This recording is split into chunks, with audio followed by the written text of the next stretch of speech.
Hi everyone, welcome. It's Hannah here, and I'm live on my page today instead of inside the group. If you are just on the page, go and join the group, Knit with Hannah group, because there are lots more videos in there. I do live videos more often inside the group, so do go and join the group. We'd love to have you in there. We have a lot more chit chat and people share videos, photographs of what they're knitting. So it's lively conversation in there. So yes, do go and join us, and you can see all of the other videos that I've been doing over the last few months inside the group rather than here on the page. But I'm here on the page today, and I'm talking about beginners' mistakes. If you look below this video, I would imagine, maybe it's above. I don't know what Facebook does with posts. Don't expect me to understand what Facebook does with posts. I don't think anybody understands what Facebook does with posts. But I've got a link for you if you want to find out which 6 mistakes new knitters need to avoid. Because there are mistakes that we all make, and hands up, I've made them all too, but I want to support you in your knitting. That's my goal in life. I love knitting, I love creativity. I want to help you so that you can fast track. All of those mistakes can just fly by and you don't even need to think about them because you're aware of them. There are so many things that we can do in life to just be aware. And for example, when you're cooking an omelette, make sure you turn the heat on. Otherwise it won't cook. That kind of thing. But there are so many mistakes that you can make if you're knitting too.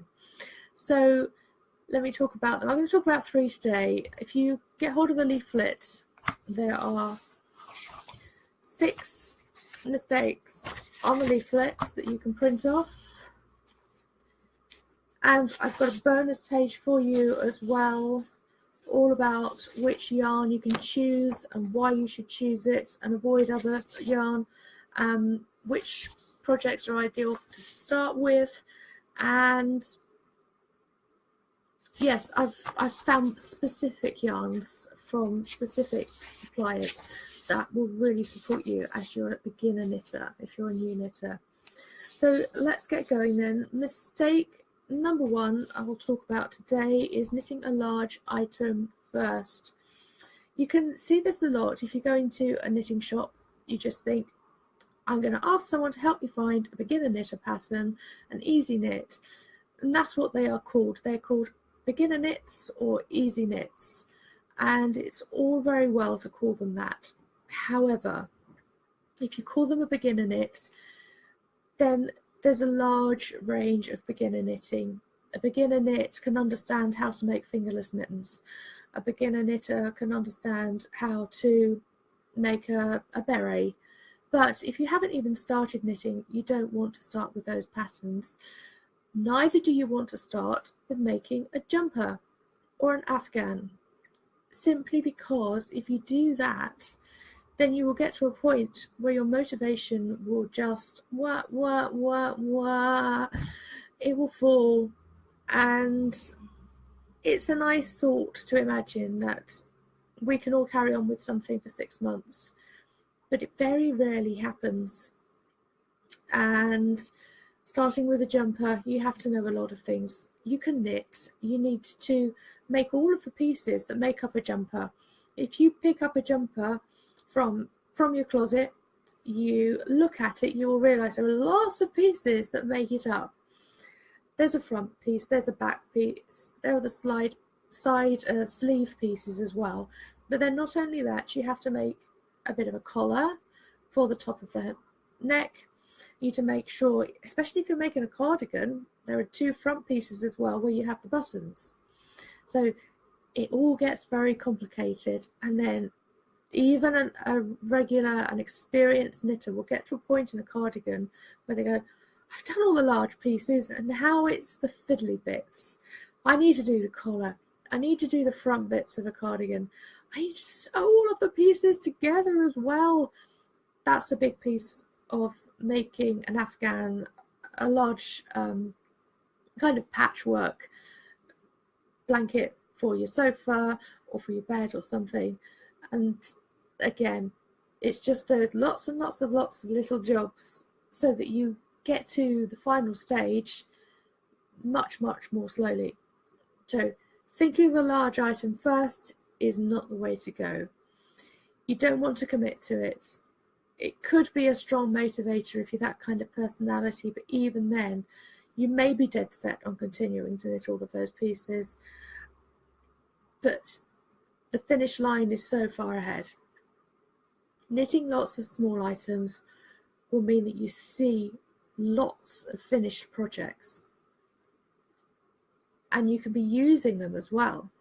You'll be using all of these little pieces, all of the little knits, be it a hat, be it a scarf for a soft toy, or a purse that your little boy wants to put his coins in, or his little Lego men, and just all of those little things that you'll see, you're using them around the house as you go about your day, and you'll say, I knitted that, I can knit another small thing and I can use that as well, and it will make a big difference. So that's mistake number one, imagining that you can knit something big. Now, just something, I think it was about 15 years before I made something really big, when I knitted a cardigan, and I had a real strong motivation behind me. It was a pattern that my grandmother had made 20-30 years previously. I wanted to emulate that and have something to remember her by. So I wore that cardigan a lot after I'd knitted it, and there was a real motivation behind that. That's not saying you need to wait 15 years before you knit a cardigan or a jumper, some kind of sweater or a large item. It's saying that practice enough so that you have all of the skills and all of the motivation, and know that you're well enough practiced to get through a large thing faster. Okay, so the second thing I would say is using thin yarn. That's your second mistake. Using thin yarn like a DK or a 4-ply could be probably one of the biggest mistakes. It means because it's thinner, it's going to take a lot longer to get to the end. You're going to need more stitches to make up the same space. You're going to need more rows. You're going to need to do more knitting over time to make up the same space in your knitting. You see, this is a chunky yarn, and that is about 20 stitches on the needle, and it's about 20 rows, and that is a decent sized piece. If I was to knit this in a DK yarn or a 4-ply yarn, much thinner yarn, then I'd need a lot more needles, stitches on the needle, and I'd need a lot more rows to create that same shape. So just think about that when you decide on a project that you're going to start with.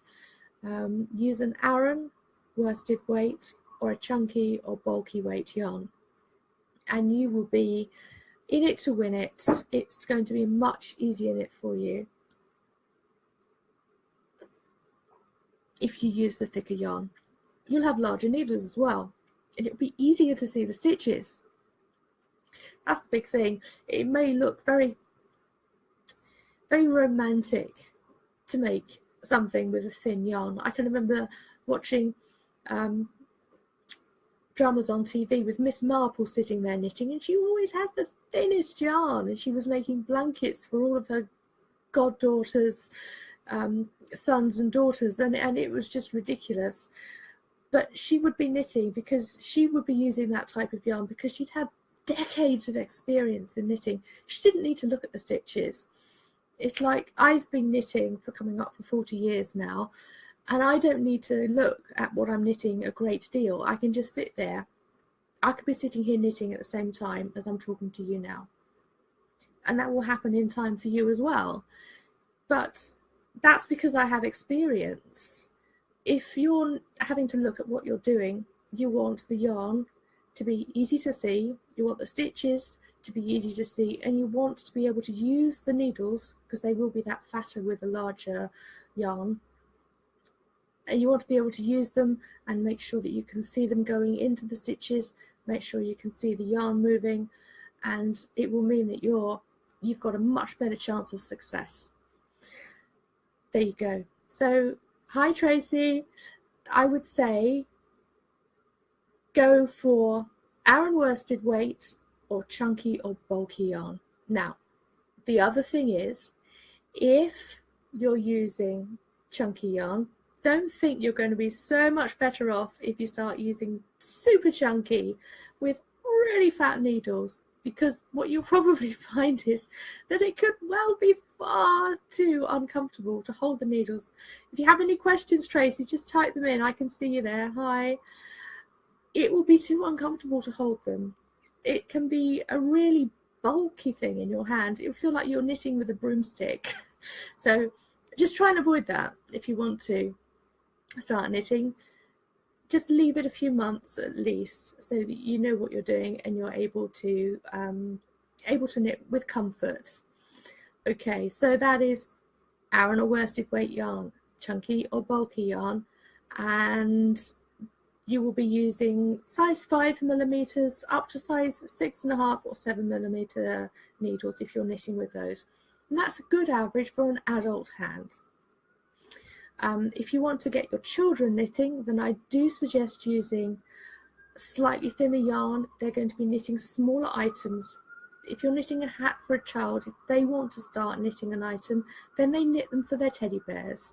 They knit them for their Barbie dolls. They knit items such as Christmas decorations or bunting triangles, and that will mean that they need to use smaller needles and thinner yarn so that they can see what they're doing and their fingers are comfortable with the needles.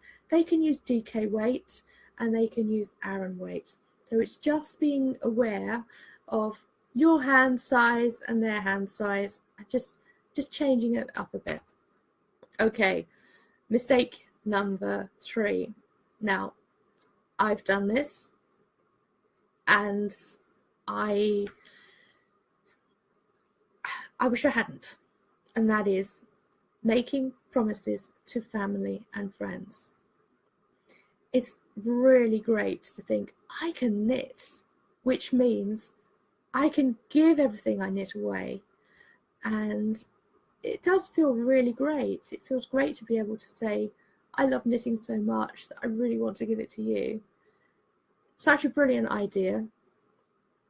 But if you're only just starting, and it is so much fun, making a promise to somebody and then deciding that patterns may be too difficult, it's just that too far along the technique line and you can't quite manage it.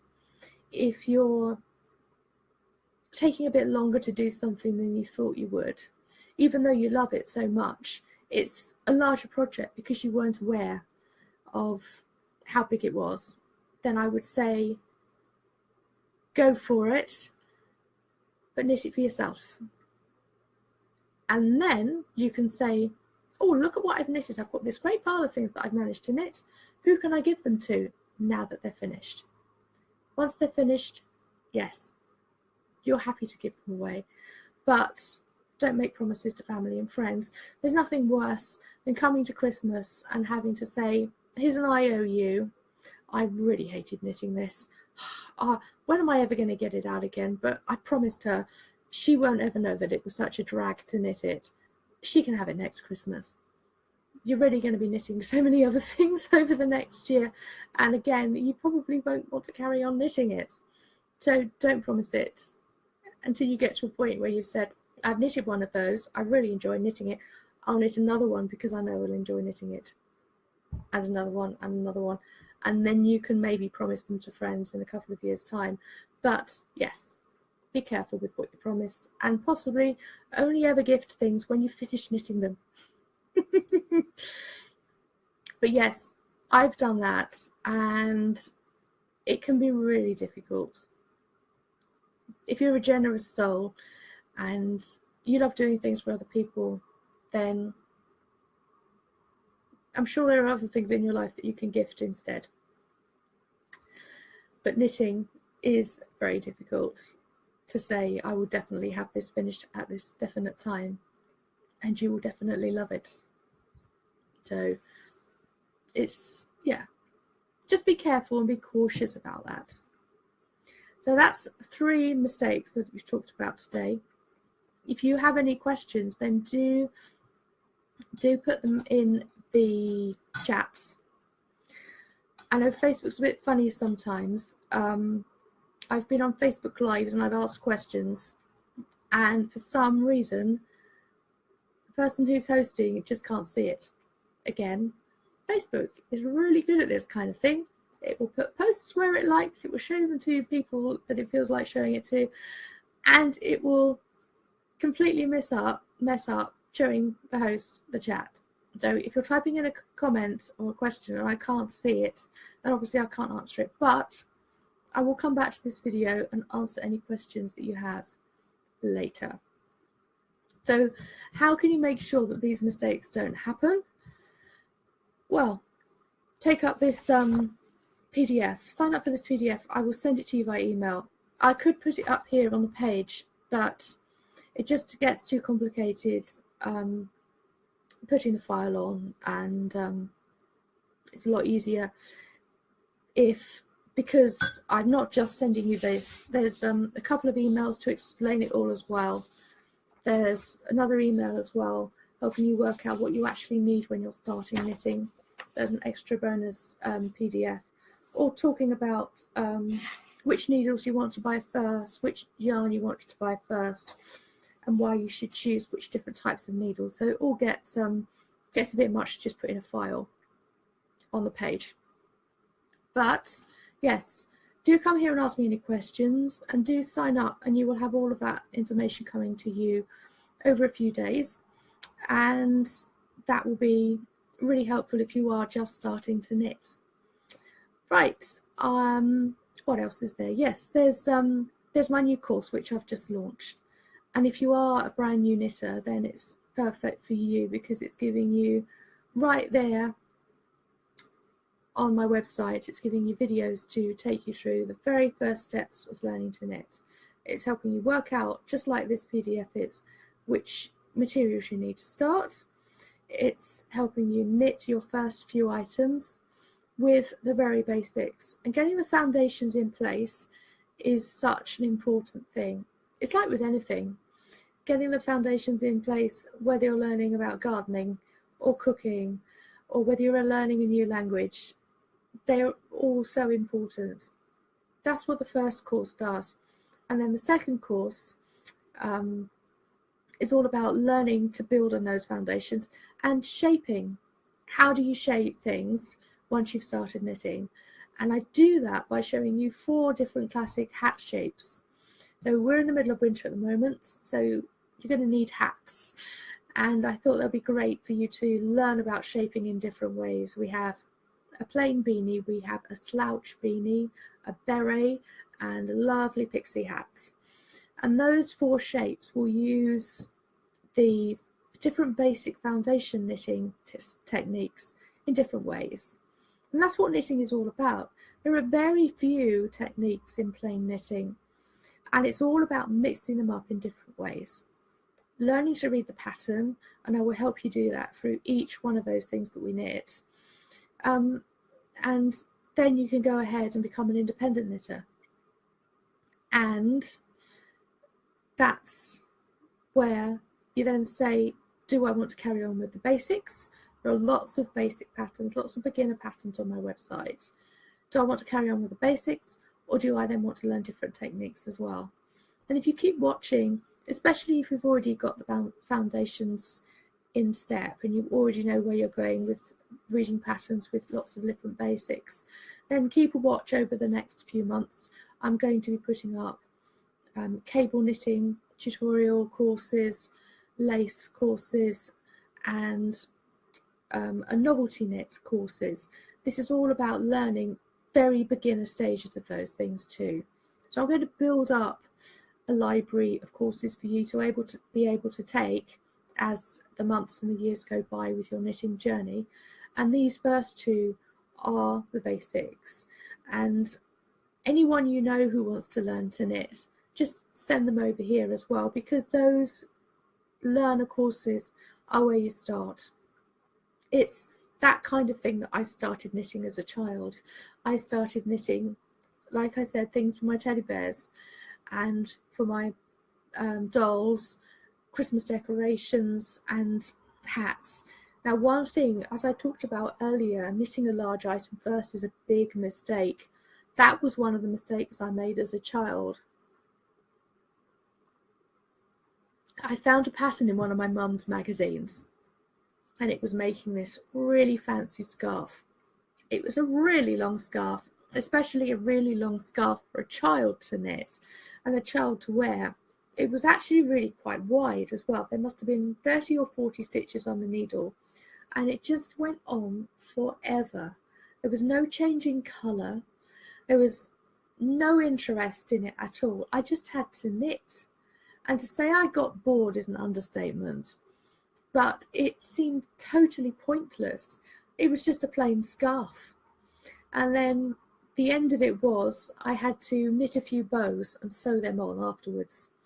But by the time I'd finished knitting the main thing, with a lot of help from my mum and my auntie, one of my mum's friends, it was actually quite tedious. And making these bows to stick on it, which actually looked horrible once I'd finished, made it look worse, and it made me think, why did I even bother to start? So children knitting need to make hats, or they need to make cowls, because that's such a small scarf. It's a much smaller shape and size than you would need to make like a Doctor Who scarf or a Harry Potter scarf or something. So get them making cowls, hats, even fingerless mittens as well. There's beginner fingerless mittens over in my shop, and they're ideal for children to make. But it's just those very small steps and the small items that children need to make to start with that's so much better. So bring people over here if you want to start knitting. And if you already have those beginner skills, then keep watching out. I will have, like I said, I'll have beginner's cable and beginner's lace coming out within the next few months. That's the plan anyway. I'm sure it will be ready to go within the next few months. Okay, I'm going to log out and say good afternoon. It is just gone 20 past 3 here. I don't think I've got any questions. If there are any questions, I apologise. Like I said, can't always see them. But if you're watching this after I've gone live, then please do put... I'm going to mess up whether I'm a mirror or I'm not. Do put any questions in the comments below, and I will be here to answer them. And like I said at the beginning, if you want to watch more videos where I talk more about all sorts of different knitting things, then do join the Knit with Hannah group, because there are lots more videos over in there as well. Okay, bye for now. Happy knitting.